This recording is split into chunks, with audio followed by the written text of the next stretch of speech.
అందరూ ఎక్కువగా ఇష్టపడే వంజరం చేపల ఫ్రై ఇలా చేసుకోండి, చాలా సింపుల్గా.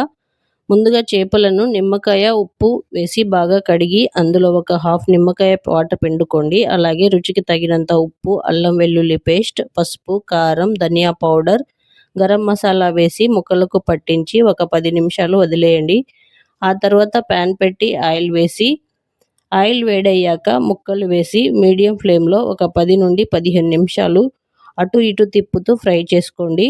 ఫ్రై చేసుకున్న వాటిని ఒక ప్లేట్లో టిష్యూ పేపర్ ఉంచి వేసుకోండి.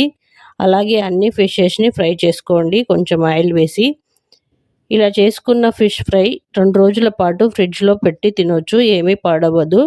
మీరు ట్రై చేయండి. అండ్ మరిన్ని రెసిపీస్ కోసం ఒక లైక్ అండ్ సబ్స్క్రైబ్.